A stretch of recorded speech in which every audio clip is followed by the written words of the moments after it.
These are Quest 2 life hacks that you need to know. The first life hack I want to show you guys is how to get index controller grip on the controller. First, you want to take off the battery compartment, take this out, and then start doing like origami with it. So get the top loop up here, and then put it through the ring.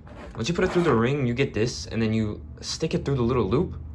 And once you get that, you just pull it all the way, and then try to plug it back into here. Get it in. Once you get it in, you can just close it up. Once you do that, you can get an easy grip just like this. Oops, wrong hand. We're gonna pretend like it's in, but it's loose. Another life hack that I want to share with you guys is how to increase performance on your Quest. Now, if you go into the link in the description, it will take you to a website where you can download this thing onto your Quest, which increases performance. It gives you a higher FPS with unchanged visual quality, which is absolutely insane. And then there are multiple profiles, like there's a quality mode where it really ups the quality of your games without changing your FPS. And there's an even higher quality mode that gives you obviously even higher quality. But the issue with that one is that you're gonna have to have a reduced refresh rate on your Quest. And then there's also a performance mode, which just gives you the best performance possible without reducing the visual quality. It's a very simple installation. However, the only downside with this is that it costs $5, but $5 is relatively cheap compared to all the games out there and everything else. So if you can lose $5, you're gonna gain a whole bunch more. Another life hack that I want to talk about, and this one is really important, it's that you can actually burn a lot of calories playing games. Now there's this website that I will link in the description below. It's a chart of which virtual reality games burn the most calories per minute, and so it has it in a big chart. And then at number 1 we have Audio Shield modded. Below that we have, of course, Thrill of the Fight, which is a boxing game that I recommend everybody get. You also have like Power Beats VR, which I've never heard of in my life. You also have below, you have Pistol Whip, and these are just a bunch of games, and they have a number of calories you burn per minute. So Audio Shield, you have 10.66 to 11 calories, and it just keeps going for each game. And another life hack that I want to talk about is that you can actually download SideQuest on the headset itself. In order to do this, you have to go to SideQuest's website and then go to the installer, and there's a brand new installer that's in beta. You just install that, open up the application, and just go through the instructions. What you get are a bunch of games that were previously on SideQuest on the PC version, but instead you get it on the headset itself, so you don't have to plug in your headset to your PC now to get games that were not in App Lab. And this also makes things like Custom Quest Homes a lot easier to download because it's just right on the headset itself, and you don't have to go over to your PC. It's super simple, and honestly, it's the best thing to happen to the Quest in the past couple of months. Alright, and the final life hack I want to show you is how to take quick screenshots. I'm gonna show you how to do it really quickly. So you just grab the controller, you see the trigger in the Oculus home button, you press this both at the same time. Well, my Quest is off right now, but if you press both at the same time, you can take a screenshot really quickly. If you guys enjoyed this video, let me know which life hack was your favorite and which one you're going to implement more in the future.